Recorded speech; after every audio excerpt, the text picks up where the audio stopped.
பறவைங்களோட ஊருக்கு நடுவுல சிச்சு டாபா அப்படிங்கிற ஒரு பெரிய டாபா இருந்துச்சு. அதுக்கு முதலாளி அந்த ஊர்ல வாழ்ந்துகிட்டு இருந்த சிச்சு காக்கா. அந்த ஹோட்டல்ல குஹுவாத்து வேலை செஞ்சுக்கிட்டு இருந்துச்சு. முதல்ல இந்த டாபாவுக்கு ஊர்ல இருக்கிற எல்லா பறவைங்களும் வந்துகிட்டு இருந்தாங்க. சிச்சு காக்காவோட டாபா எப்பவுமே ஆட்களோட கலகலன்னு தான் இருக்கும்.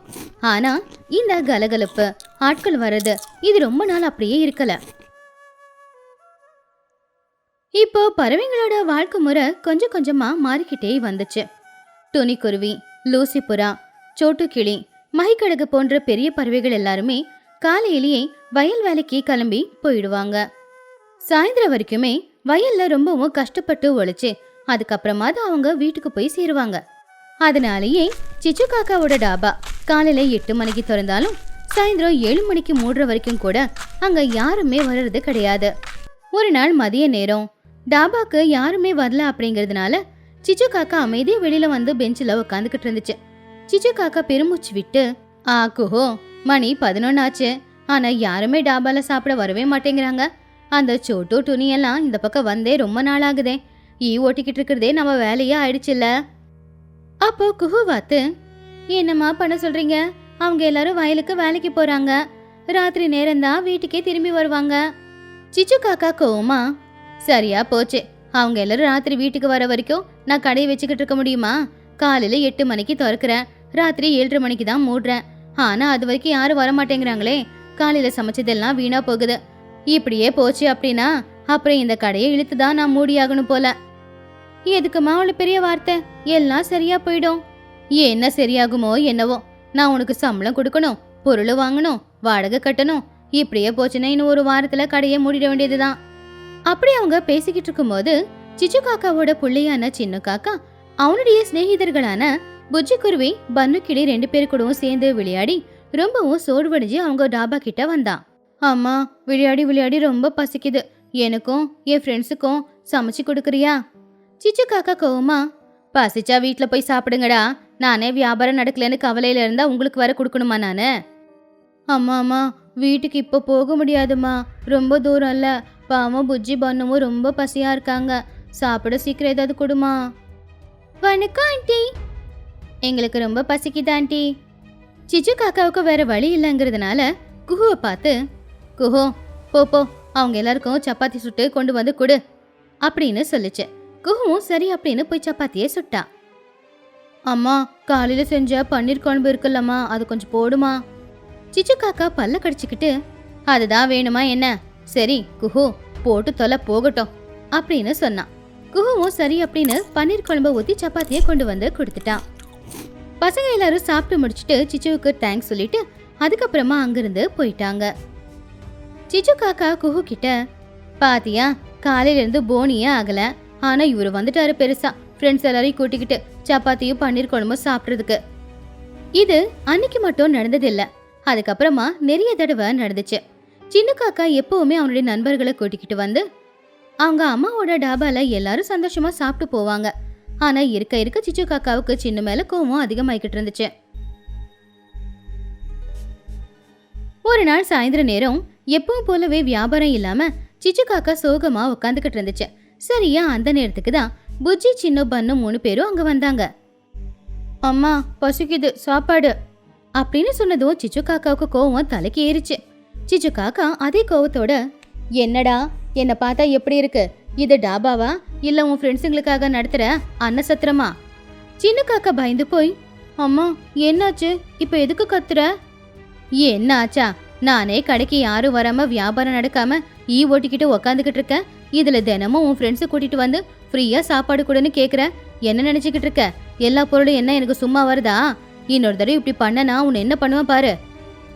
அதை கேட்டு புஜ்ஜி, பன்னு 2 பேருமே ரொம்பவும் பயந்து போயிட்டாங்க. எனக்கு வருமானம் வர்றதுக்கு என்ன பண்றதுன்னு யோசிக்காம செலவு வைக்க யோசிச்சுக்கிட்டு இருக்க. நீ எல்லாம் ஒரு புள்ளையாடா? ஒழுங்கு மரியாதையா இங்கிருந்து போயிடு. இன்னொரு தடவை இங்க நான் பார்த்தேன். அதை கேட்டு சின்ன காக்காவோட கண்ணுல கண்ணீர் வந்துச்சு. அவனுடைய நண்பர்கள் முன்னாடி அவங்க அம்மா அப்படி சொன்னது அவனுக்கு ரொம்பவும் கஷ்டமாயிடுச்சு. அப்போ சின்ன காக்கா ரொம்பவும் கவலையா, அம்மா, நம்ம டப்பா தானேன்னு என் ஃப்ரெண்ட்ஸை நான் கூட்டிக்கிட்டு வந்தா அவங்க முன்னாடி என்ன இப்படி பேசிட்டல்ல. வியாபாரம் நடக்கலன்னா அதுக்கு நான் என்ன பண்ண முடியும்? இனிமே இந்த பக்கம் வரமாட்டேன், நான் உன்கிட்ட பேசவும் மாட்டேன் அப்படின்னு சொல்லி சின்ன அழுதுகிட்டே அங்கிருந்து போயிட்டான். புஜ்ஜி பொண்ணு 2 பேருமே அவன் பின்னாடியே போயிட்டாங்க. அவங்க 3 பேரும் போனதுக்கு அப்புறமா அங்க ஒரு அமைதி இருந்துச்சு. அம்மா, நீங்க ரொம்ப கோவமா பேசிட்டீங்க, பசங்க பாவம் பயந்துட்டாங்க. சிச்சு காக்கா கவலையா, ஐயோ, வியாபாரம் நடக்கல அப்படிங்கிற கோவத்துல என் பிள்ளைய அவன் நண்பர்கள் முன்னாடி திட்டினது ரொம்ப தப்பு. பாவம் அந்த பிள்ளைங்களும் என்னை பார்த்து பயந்துடுச்சு. தப்பு பண்ணிட்டேன், நான் பண்ணது ரொம்ப பெரிய தப்பு அப்படின்னு சிச்சு வருத்தப்பட்டுச்சு. உடனே டாபாவை மூடிட்டு அங்கிருந்து வீட்டுக்கு போச்சு. சின்னோ, டே கண்ணா, என்ன மன்னிச்சிடுறா, அம்மா கோவத்துல ஏதோ சொல்லிட்டேன். நீ என்ன கஷ்டப்படுத்தல, என் ஃப்ரெண்ட்ஸை கஷ்டப்படுத்தின. அவங்க கிட்ட சாரி சொல்லு, அது வரைக்கும் உங்ககிட்ட நான் பேச மாட்டேன். சிச்சு காக்காவுக்கு என்ன பண்றதுன்னே தெரியல. புள்ள ஒரு பக்கம் அழுதுகிட்டு இருக்கான். அவனை சமாதானப்படுத்துறதுக்காக உடனே அவ அங்கிருந்து துணியோட வீட்டுக்கு போனா. அங்க புஜ்ஜி பன்னு 2 பேருமே கவலையா உட்காந்துக்கிட்டு இருந்தாங்க. சிச்சு காக்கா, புஜ்ஜி பன்னோ, ஆண்டியை மன்னிச்சிடுங்க, நான் உங்களை ரொம்ப கோவமா திட்டிட்டேன். கடையில வியாபாரம் நடக்கலையா, அந்த கோவத்தை உங்க மேல நான் காட்டிட்டேன். நீங்க என் பிள்ளைங்க மாதிரி, என்ன 2 பேரும் மன்னிச்சிடுங்க.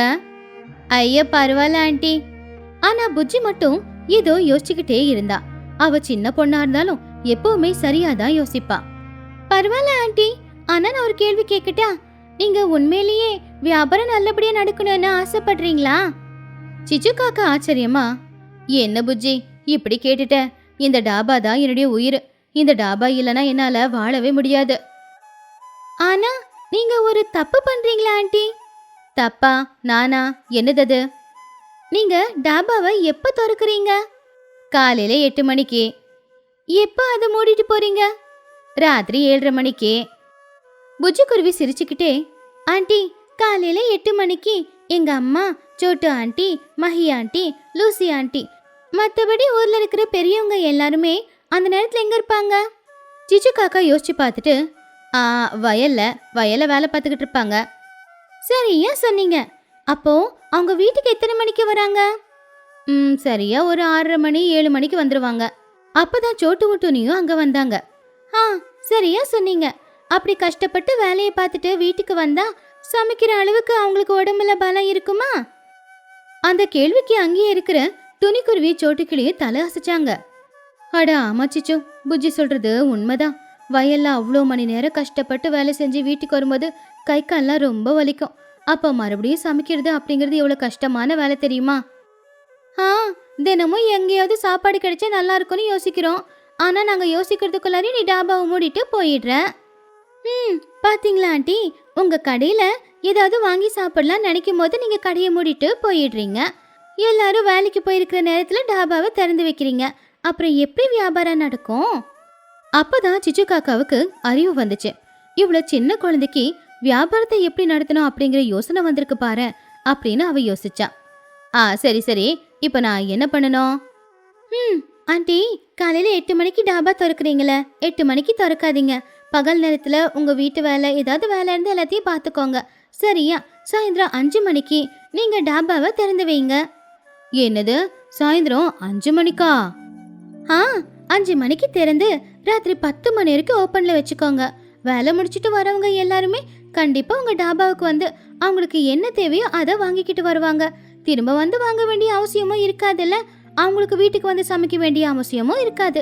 வரும்போதே வாங்கிட்டு வந்துருவாங்க. அப்போ உங்க வியாபாரம் ரொம்ப நல்லபடியா தானே நடக்கும். அந்த ஐடியாவை கேட்ட உடனே சிச்சு காக்காவுக்கு ரொம்பவும் சந்தோஷமாயிடுச்சு. அம்மாடி புஜ்ஜி, நீ சாதாரண பொண்ணு இல்ல, தெய்வம். என் வியாபாரத்தை நல்லபடியா நடத்துறதுக்கு ஒரு நல்ல ஐடியாவையே நீ கொடுத்துருக்க. டே சின்னோ, உன் ஃப்ரெண்டு புஜ்ஜி சொன்ன ஐடியாவை பாத்தியா? இப்போ புஜ்ஜியாலதான் நம்ம வியாபாரம் நல்லபடியா நடக்க போகுது. நான் அவங்கள திட்டிட்டேன், மன்னிப்பு கேட்டுக்கணும்டா. அதை கேட்ட சின்ன சந்தோஷமா, பாத்தியாமா என் ஃப்ரெண்ட்ஸ் எவ்வளவு நல்லவங்கன்னு அப்படின்னு சொன்னா. சிச்சு காக்கா அன்னைக்கே அந்த திட்டத்தை தொடங்கி வச்சா. கடைக்கு முன்னாடி ஒரு பெரிய போர்டு வச்சா. இணையிலிருந்து டாபா சாயந்தரம் 5 மணிக்கு ஓபன் ஆகி ராத்திரி 10 மணி வரைக்கும் இருக்கும் அப்படின்னு எழுதி வச்சிருந்தது. அந்த போர்டு வச்சு கொஞ்ச நேரம் ஆச்சு. சரியா அன்னைக்கு ராத்திரி நேரம் 8 மணிக்கு லூசி புறாவும் மஹிக்கழுகும் வேலையை முடிச்சுட்டு வீட்டுக்கு வரும்போது டாபா திறந்திருக்கிறத பார்த்து ஆச்சரியப்பட்டாங்க. அட, என்ன இது, 8 மணி ஆச்சு, ஆனா சிச்சு டாபாவை திறந்து வச்சிருக்காளா? ஆமா, வாங்க அங்கே போய் ஏதாவது வாங்கி சாப்பிடலாம் அப்படின்னு அவங்க அங்க போனாங்க. அப்பதான் துணிக்குருவியும் அங்க வந்தா. ஆ, வாங்க வாங்க, உங்களுக்காக தான் காத்துக்கிட்டு இருக்கேன். என்ன வேணும்? சுட சுட சப்பாத்தி, குருமா, பன்னீர் கறி எல்லாம் இருக்கு. சிச்சு, என்ன நீ காப்பாத்திட்ட. எனக்கு உடம்பு சுத்தமா முடியல. சமைக்கிற பலமும் இல்ல. நல்ல வேலையா நீ கடை திறந்து வச்சிருக்க. சிச்சு, போய் சீக்கிரமா ஒரு 4 சப்பாத்தியும் சிக்கன் கிரேவியும் கொண்டு வா. அப்பா, ரொம்ப நாளுக்கு அப்புறமா எனக்கு வயிறார நான் சாப்பிட போறேன். இந்த விஷயம் ஊர்ல எல்லாருக்கும் தெரிய வந்துச்சு. வேலையை முடிஞ்சு ரொம்பவும் டயர்டா வீட்டுக்கு வர பறவைங்க எல்லாரும் வீட்டுக்கு போய் சமைக்க வேண்டிய அவசியமே இல்லாம சிச்சுவோட ஹோட்டல்லே சாப்பிட்டு வீட்டுக்கு போய்கிட்டு இருந்தாங்க. கடையை மூடுற ராத்திரி 10 மணி வரைக்கும் கூட அங்க சாப்பிட்டுக்கிட்டு ஆட்கள் இருந்துகிட்டே தான் இருந்தாங்க. சிச்சு காக்காவோட வியாபாரம் இப்ப லாபத்துல நடந்துகிட்டு இருந்துச்சு. புஜ்ஜி கொடுத்த ஐடியாவுக்கு மனசுக்குள்ளேயே புஜ்ஜிக்கு நன்றி சொல்லிக்கிட்டு இருந்தா சிச்சு காக்கா. வயலில் காய்கறி விளைச்சல். பறவைகளோட ஊர் சுத்தி பச்சை பசேல்னு வயல்கள் இருந்துச்சு. அந்த ஊர்ல இருக்கிற எல்லா பறவைகளுக்கும் ஊர் எல்லையில நிச்சயமா ஒரு வயல் இருக்கும். சில பேர் நெல்லு, சோளம் இதை விளைய வச்சா, சில பேர் அவங்களுடைய வயல்ல காய்கறியை விளைய வச்சுக்கிட்டு இருந்தாங்க தேவையான அளவுக்கு.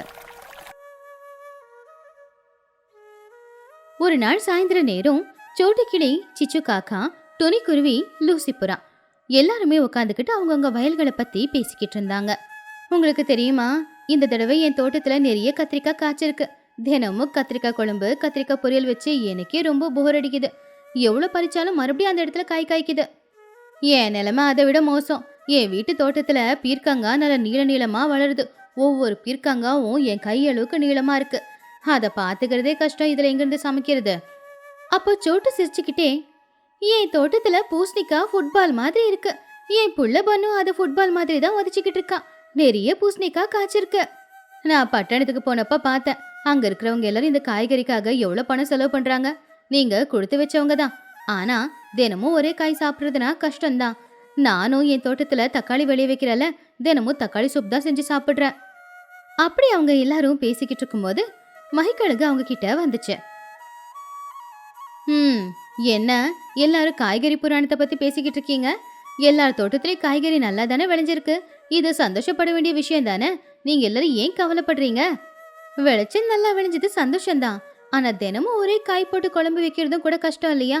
வேற எந்த ஒரு சுவையும் கிடைக்க மாட்டேங்குது. இப்போ மொத்தமா விளைஞ்சிருக்க காய்கறியை என்ன பண்றதுன்னு தெரியல அப்படின்னு எல்லாரும் யோசிக்க ஆரம்பிச்சாங்க.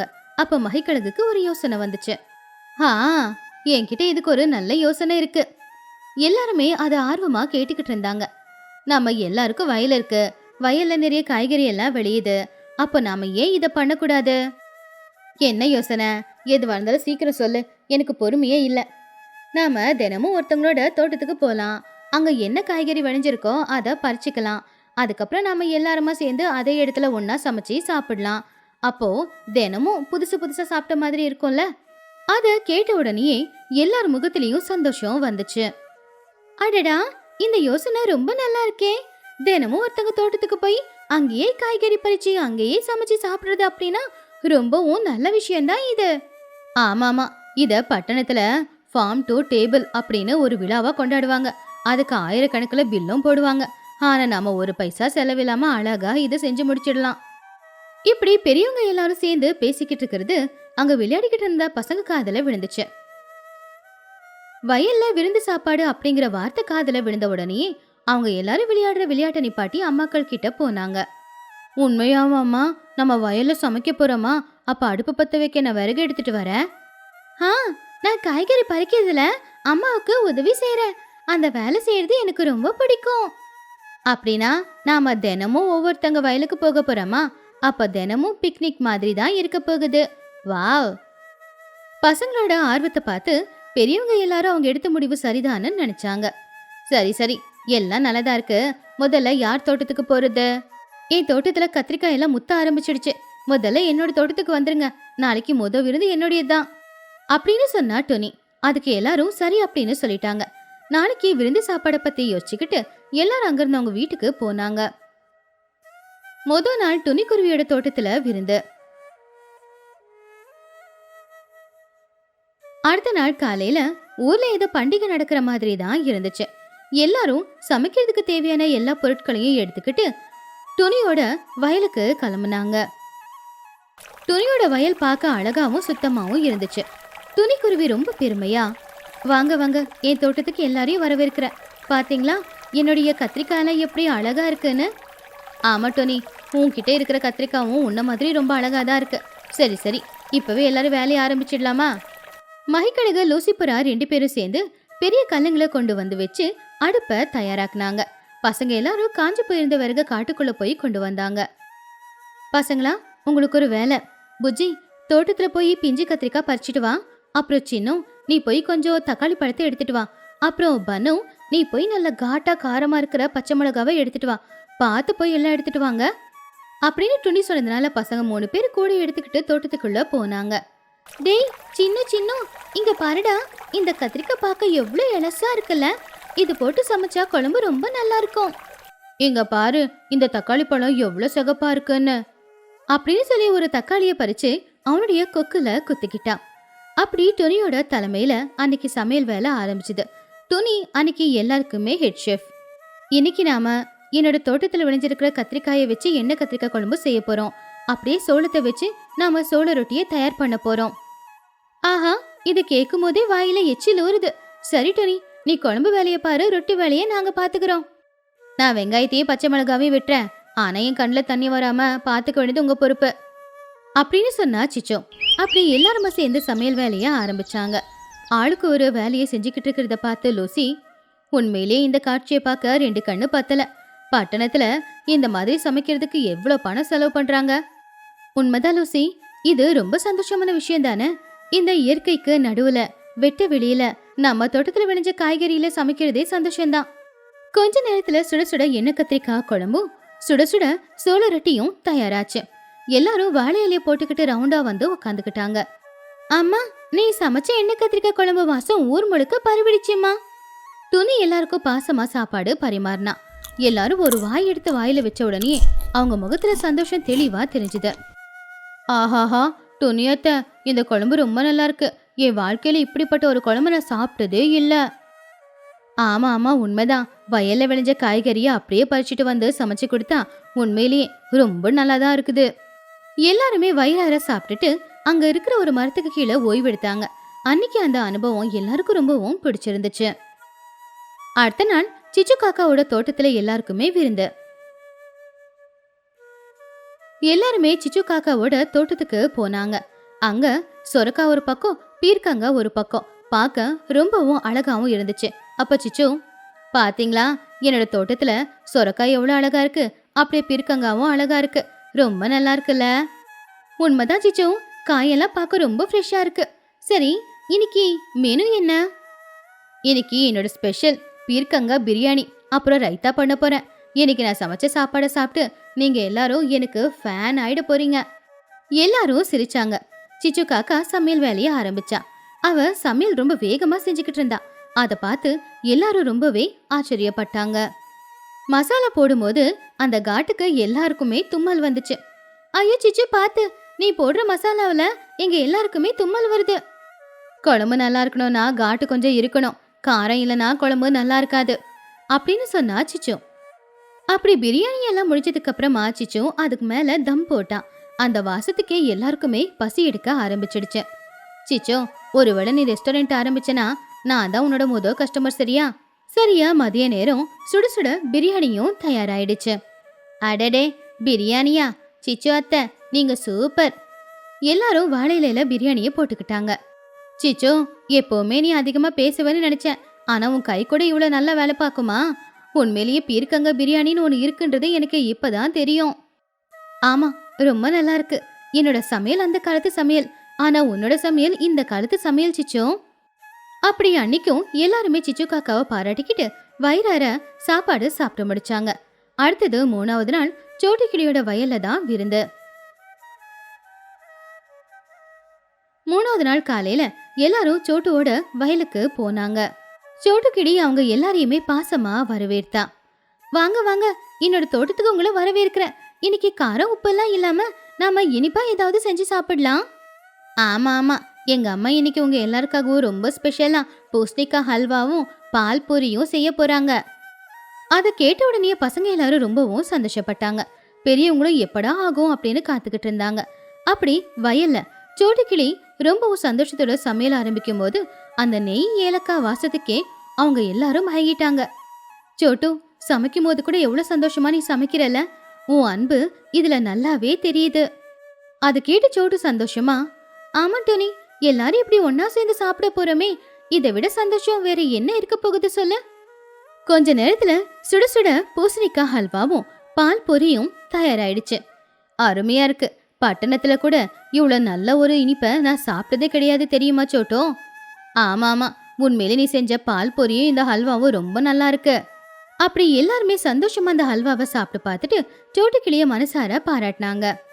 அப்படி அந்த பறவைகளோட ஊர்ல ஒவ்வொரு நாள் ஒவ்வொரு பறவையோட வயலுக்கு போறது, அங்க விளைஞ்சிருக்கிறத வச்சு சமையல் செய்யறது, எல்லாரும் ஒன்னா உட்காந்து சாப்பிடுறது, இது பறவைகளுக்கு ரொம்ப பிடிச்ச விஷயமா மாறுச்சு. இப்படி ஒவ்வொருத்தங்க வயலுக்கு போய் சாப்பிடும்போது சுவையான சாப்பாடு மட்டும் கிடைக்கிறது இல்ல, அவங்க வயல்ல என்ன இருக்கு, எப்படி இருக்கு, இது எல்லாத்தையுமே எல்லாரும் தெரிஞ்சுக்கிட்டாங்க. இன்னொன்னு, அவங்களுக்கு நடுவுல உறவும் நல்லா பலமாச்சு. ஒரு நாள் சாயந்தர நேரம் எல்லாரும் மறுபடியும் ஆலமரத்துக்கு கீழே வந்து நின்னாங்க. நாம இந்த விருந்துக்கு ஏற்பாடு பண்ணி ரொம்ப நல்ல வேலை பண்ணிருக்கோம் இல்லையா? இது பண்ணதுனால தினமும் ஒரே சாப்பாடு சாப்பிட வேண்டிய அவசியம் இல்ல. அது மட்டும் இல்லாம எல்லார் வயலுக்கு போய் எல்லாரும் ஒன்னாவே இருக்கோம். உண்மைதான். இப்படி தினமும் வீட்டுல சமைச்சு நாமளே சாப்பிடறதுக்கு பதிலா எல்லாரும் ஒன்னா சேர்ந்து சாப்பிடும் போது கிடைக்கிற சந்தோஷமே தனிதான். அதுவும் இயற்கையா வயலுக்கு நடுவுல சமைக்கிறதுலாம் புது அனுபவம் தான். இந்த விஷயம் நமக்குள்ள இருக்கிற உறவை பலமாக்குச்சு. உண்மையிலேயே நம்ம கிராமத்துல நம்ம செய்யற இந்த வேலை ரொம்ப நல்ல வேலைதான். அப்போ சின்னு சொன்னா, ஆமா ஆமா, இந்த மாதிரி விருந்த நாம எப்போ நிப்பாட்டவே கூடாது அப்படின்னு சொன்னதை கேட்டு எல்லாரும் சரி அப்படின்னு சொன்னாங்க.